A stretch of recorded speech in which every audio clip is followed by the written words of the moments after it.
Hello மக்களே, எல்லாருக்கும் வணக்கம். வெல்கம் பேக் டு பூவா பாப்பா விலாக்ஸ். இன்றைக்கி நம்ம இந்த வீடியோவில் என்ன பார்க்க போகிறோம் அப்படின்னா, ஒரு சூப்பரான விலாக் தான் பார்க்க போகிறோம். வாங்க வீடியோக்குள்ளே போகலாம். காலையில் பார்த்தீங்கன்னா பாப்பா தூங்கிட்டு இருக்கிறா. அதுக்கப்புறம் பார்த்தீங்கன்னா நான் வந்து இட்லி மாவுக்கு மாவு காலி ஆயிடுச்சுன்னு சொல்லிட்டு அரிசி ஊற வச்சுருக்கேன். பச்சை அரிசி, புழுங்கல் அரிசி, அதுக்கப்புறம் உளுந்து ஊற வச்சுருக்கேன். கழுவிட்டு ஃபஸ்ட்டு ஊற வைப்பேன். அதுக்கப்புறம் நல்லா ஊறினதுக்கப்புறம் இன்னொரு வாட்டி வாஷ் பண்ணிவிட்டு அதுக்கப்புறமேட்டு மாவு போட்டு அரைச்சிட வேண்டியது தான். அதுக்கப்புறம் பார்த்திங்கன்னா காஃபி போட்டு குடிக்கலாம் காலையிலன்னு சொல்லிட்டு பாலில் காய்ச்சி காஃபி போட்டுட்ருக்கிறேன். காஃபி பார்த்திங்கன்னா ஃபீட் பண்ணுற மதர்ஸ் அதிகமாக குடிக்கக்கூடாதுன்னு சொல்கிறாங்க. அது ஃபில்டர் காஃபி குடிக்கலாமா, இது மாதிரி இன்ஸ்டன்ட் காஃபி குடிக்கக்கூடாதான். ஆனால் காலையில் ஏஞ்சோடனே ஃபஸ்ட்டு காஃபியே தான் தேடுது. அப்புறம் பார்த்திங்கன்னா இட்லி, வடைக்கறி அதுதான் காலையில் நம்மளுக்கு பிரேக்ஃபாஸ்ட்டு. இது பார்த்திங்கன்னா வடை கடையில் வாங்கிட்டு வந்தது தான். இட்லியும் வடைக்கறியை வீட்டில் பண்ணது. இன்றைக்கி பார்த்திங்கன்னா நிரா அவங்க அப்பாவுக்கு லீவுன்றதுனால மளிகை சாமான்லாம் வாங்குறதுக்காக சூப்பர் மார்க்கெட்டுக்கு போயிட்டோம். மளிகை சாமான் பார்த்திங்கன்னா அப்பப்போ கடையில் தான் வாங்கிப்போம். அதாவது இந்த மளிகை சாமான் கடையில் தான் வாங்கிப்போம். சரி, என்னைக்காச்சும் ஒரு நாள் வீட்டில் இருந்தாங்கன்னா அவங்கள கூட்டிகிட்டு ப்ரொவிஷன் வாங்குறதுக்கு சூப்பர் மார்க்கெட்டுக்கு போயிடுவோம். அப்படியே கொஞ்சம் பாப்பாவும் கொஞ்சம் ஜாலியாக வண்டியில் வந்த மாதிரியே இருக்கும் அப்படின்னு சொல்லிட்டு கூட்டிகிட்டு போயிடுவாங்க. நெக்ஸ்ட்டு பார்த்திங்கன்னா எங்கள் அம்மாவுக்கு இன்றைக்கி பர்த்டே. ஆக்சுவலாக பார்த்திங்கன்னா எப்போவுமே கேக்லாம் கட் பண்ணி செலிப்ரேட் பண்ணுற பழக்கமே இல்லை. இந்த வருஷம் எனக்கு என்னமோ தோணுச்சு, சரி ஓகே பண்ணலாமே அப்படின்னு சொல்லிட்டு அதனால தான் கேக்கெல்லாம் வாங்கிட்டு போயிட்டு அம்மாவுக்கு கட் பண்ணலாம் சொல்லிட்டு பண்ணோம். அம்மா வேண்டாம் அதெல்லாம் வேணாம் அப்படின்னு தான் சொல்லிட்டு இருந்தாங்க. இருந்தாலும் எங்களோட ஆசைக்காக வெட்டுங்கம்மா அப்படின்னு சொல்லிட்டு இருந்தோம். பாருங்கள் நீங்களே. ஆக்சுவலாக பின்னாடி பார்த்தீங்கன்னா டிவியில் happy birthday to you song பார்த்திங்கன்னா ஓடிட்டுருக்கு. அது போட்டால் எங்கடா காப்பிரைட்ஸ் வரும்னு சொல்லிட்டு நான் அதை கட் பண்ணிட்டேன். ஸோ அதுக்கப்புறம் பார்த்திங்கன்னா அம்மா கேக்லாம் கட் பண்ணிவிட்டு எல்லாேருக்கும் ஊட்டியாச்சு. அதுக்கப்புறம் நாங்கள் அம்மாவுக்கு ஊட்டலான்னு சொல்லிட்டு வெயிட் பண்ணிகிட்டு இருந்தோம். எல்லாேருக்கும் பார்த்திங்கன்னா ஊட்டியாச்சு. அக்கா பசங்கள்லாம் இருந்தாங்க, அவங்களுக்கும் ஊட்டியாச்சு. அதுக்கப்புறம் பார்த்திங்கன்னா எங்களோட ஹஸ்பண்டுக்கு ஊட்டுறதுக்காக ஃபஸ்ட்டு ஃபோன் என்கிட்ட கொடுத்துட்டு அதுக்கப்புறமேட்டு அவங்களுக்கு விட்றேன். அவங்க வாங்கி கையில் வாங்கி சாப்பிட்டுட்டாங்க. அப்புறம் எங்கள் அக்காவுக்கு, அதுக்கப்புறம் எனக்கு எல்லாேருக்கும் ஊட்டிட்டோம். இப்போ நாங்கள் ஊட்டலான்னு சொல்லிவிட்டு அம்மா உட்கார வச்சு நாங்கள் ஊட்டோம். இதில் மிஸ்ஸிங் பார்த்திங்கன்னா எங்கள் பெரிய அக்காவும் எங்கள் அண்ணனும் மிஸ்ஸிங். ஏன்னா எங்கள் அண்ணன் ஒர்க்குக்கு போயிருக்காங்க, அக்கா வேறு ஊரில் இருக்காங்க, அதனால் முடியல.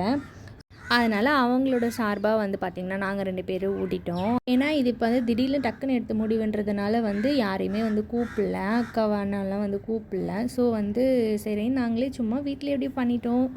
அது அவங்களுக்கு எனக்கு ஒரு ஆசையாக இருந்துச்சு, அதனால் பண்ணிட்டோம். அவங்க வேணான்னு சொல்லிட்டு இருந்தாங்க. அதுக்கப்புறம் உட்கார வச்சு கேக் கட் பண்ணி விட்டுட்டேன் நானே.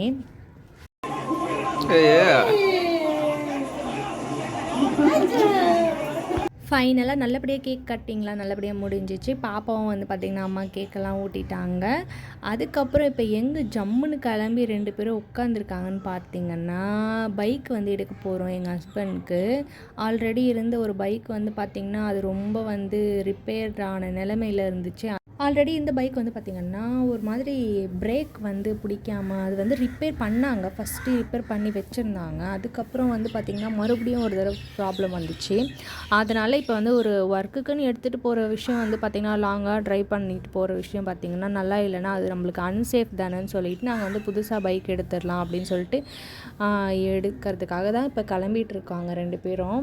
பாப்பா பார்த்திங்கன்னா இப்போ தான் நடக்க ஸ்டார்ட் பண்ணியிருக்காள். ஸோ பார்த்திங்கன்னா பொறுமையாக எடுத்து வைக்க ஸ்டார்ட் பண்ணிகிட்ருக்கா. அதனால் எங்கள் ஹஸ்பண்ட் கை பிடிச்சிட்டு பொறுமையாக ஒரு ஸ்டெப்பாக எடுத்து வச்சுட்ருக்காங்க. சும்மா கிளம்பிட்டு சும்மா விளையாடிட்டு இருந்தாங்க. அதுக்கப்புறம் பார்த்திங்கன்னா நாங்கள் பைக் எடுக்க கிளம்பிட்டோம்.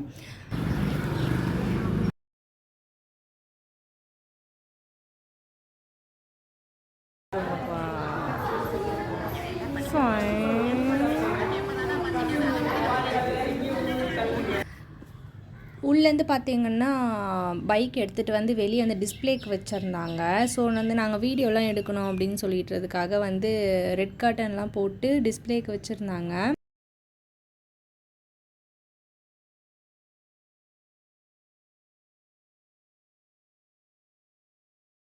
அதாவது எங்கள் ஹஸ்பண்ட் என்ன சொன்னாங்க அப்படின்னா, நம்ம வாங்குகிற சின்ன பொருளாக இருந்தாலும் பெரிய பொருளாக இருந்தாலும் நம்மளோட உழைப்பில் அதாவது அப்பா அம்மா கிட்டேருந்து வாங்காமல் நம்மளோட உழைப்புலேருந்து வாங்குகிற பொருள் ஸ்பெஷல் தான் எப்பவுமே அப்படின்றதுனால ஃபஸ்ட் டைம் நான் பைக் என் காசில் எடுத்திருக்கேன்றதுனால பார்த்திங்கன்னா பாப்பாவை ஃபஸ்ட்டு கீ போட்டு ஸ்டார்ட் பண்ண வைக்கணுன்றதுனால அவங்க வந்து வச்சிட்ருந்தாங்க பாப்பாவை.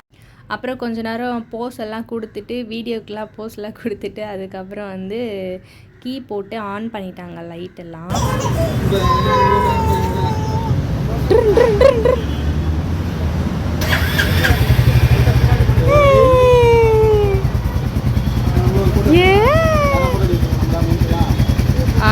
செல்ஃபி எடுத்துக்கலாம். பாப்பா வந்து பார்த்திங்கன்னா வண்டியில் உட்காந்த உடனே பார்த்திங்கன்னா அழுவான்னு நினச்சிட்டு இருந்தோம். ஆனால் வண்டியில் உட்காந்தது பார்த்திங்கன்னா சைலண்ட்டாக இருந்துட்டா. அழகாக வந்து மாசாக உட்காந்து போஸ் கொடுத்துட்டு இருந்தா. அதை பார்த்து தான் வந்து ரசிச்சுட்டு சிரிச்சிட்டு இருந்தோம் நாங்கள். மாசு புள்ள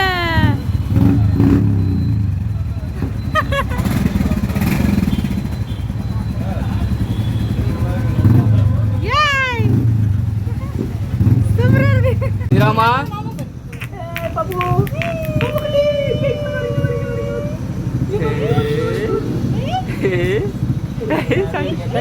ஓடிட்டு வீடியோ ஓடிட்டு இருக்கேன்.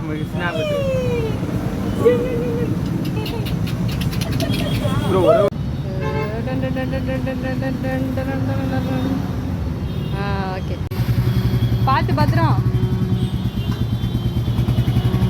Slow slow.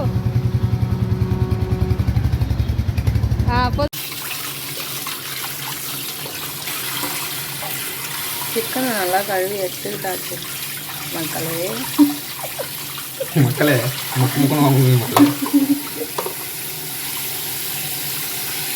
அதுக்கப்புறம் பண்ணிட்டு மாலைலாம் போட்டு வந்தாச்சு. அதை வந்து வீடியோ எடுக்கல, ஏன்னா ஃபோனில் வந்து சார்ஜ் சுத்தமாக காலி ஆகிடுச்சு. பாயிண்டட் ஆகிட்டேன் நான். அதுக்கப்புறம் பார்த்திங்கன்னா நாங்கள் வந்து கடைக்கு போயிட்டு சிக்கன்லாம் வாங்கிட்டு வந்துட்டு நாங்கள் வந்து வீட்டில் வந்து பிரியாணி செய்யலாம் அப்படின்னு செலிப்ரேட் பண்ணுற விதமாக பார்த்திங்கன்னா எங்கள் ஹஸ்பண்ட் வந்து பண்ணுற அப்படின்னு சொல்லியிருந்தாங்க குக்கிங்கு. அதனால சரி ஓகே நம்மளும் கொஞ்சம் ரெஸ்ட் எடுக்கலாம்னு சொல்லிட்டு அவங்கள்ட்ட பொறுப்பு படிச்சிட்டேன். சூப்பராக இருக்கு பாட்டு.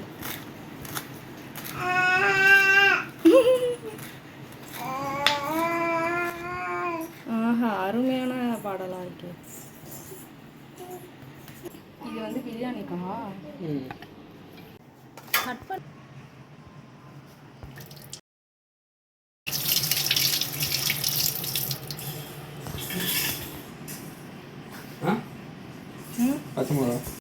ஃபைனலாக அவுட்புட் இப்படி தான் வந்துருந்துச்சு. சூப்பராக இருந்துச்சு. டேஸ்ட்லாம் பயங்கரமாக இருந்துச்சு. எனக்கே வந்து ஷாக்கிங்காக இருந்துச்சு. பிரியாணி நீங்கள் இப்படிலாம் செய்வீங்களான்னு சொல்லிட்டு நானே கேட்டுட்டு இருந்தேன். நல்லா தான் இருந்துச்சு. அதுக்கப்புறம் நைட்டு வந்து பார்த்திங்கன்னா ஒரு நைட் ஷோக்கு வந்து போயிருந்தோம். மூவிக்கு தான் வந்து போயிருந்தோம். ஆக்சுவலாக வந்து பார்த்திங்கன்னா பாப்பா பிறந்ததுலேருந்து ரொம்ப நாள் ஆச்சு மூவிக்கெலாம் போயிட்டு. ஏன்னா வந்து குழந்தைய வந்து கூட்டிகிட்டு போக முடியாது. ஏன்னா வந்து படம் ஸ்டார்ட் ஆகும்போது நல்லா இருப்பாள். அதுக்கப்புறம் பார்த்திங்கன்னா கத்த ஆரம்பிச்சிருவா. ஆனால் வந்து பார்த்திங்கன்னா லாஸ்ட்டாக இதுக்கு முன்னாடி ஒரு மூவிக்கு போனோம், லியோ மூவிக்கு போனோம். அதுக்கப்புறம் பார்த்திங்கன்னா இப்போ இதுதான் வந்திருக்கோம். இது என்ன மூவின்றதை நீங்களே கண்டுபிடிச்சி சொல்லுங்கள் பார்ப்போம். ஆக்சுவலாக இது ஒரு ரீரிலீஸ் மூவி. அதனால தான் வந்து நான் வந்து கெஸ் பண்ண சொல்லியிருக்கேன் அவங்கள. பாப்பா வந்து பார்த்திங்கன்னா ஃபஸ்ட்டு வந்து பாப்பா எப்போவுமே வந்து படம்லாம் வந்துச்சுன்னா வந்து சைலண்ட்டாக இருப்பாள். அதாவது வந்து சாங்ஸ் எல்லாம் போடும்போது வந்து எல்லோரும் விசில் அடித்து கை தட்டும் போது கொஞ்சம் லைட்டாக பயப்படுவாள். ஆனால் இந்த வாட்டி பார்த்திங்கன்னா நல்லா ஜாலியாக என்ஜாய் பண்ணிகிட்டு இருந்தா. பின்னாடி டான்ஸ்லாம் வர ஆடிட்டு இருந்தாங்க. அதெல்லாம் பார்த்து ஜாலியாக என்ஜாய் பண்ணிகிட்டு இருந்தா. பாப்பாவுக்காகவே பார்த்திங்கன்னா ரொம்ப நாளாக மூவிக்கு போகாமல் இருந்தோம். அதனால் இப்போ தான் வந்து சரி ஓகேன்ட்டு நாங்கள் வந்து கிளம்பி வந்திருக்கோம். ரொம்ப நாளாச்சு அப்படின்னு சொல்லிட்டு. ஓகே மக்களே, இந்த வீடியோ உங்களுக்கு கண்டிப்பாக பிடிச்சிருக்கும்னு நினைக்கிறேன். பிடிச்சிருந்தா என்னோட சேனலுக்கு மறக்காமல் சப்ஸ்கிரைப் பண்ணிட்டு இந்த வீடியோக்கு ஒரு லைக் போட்டுருங்க. தேங்க்யூ, பாய்.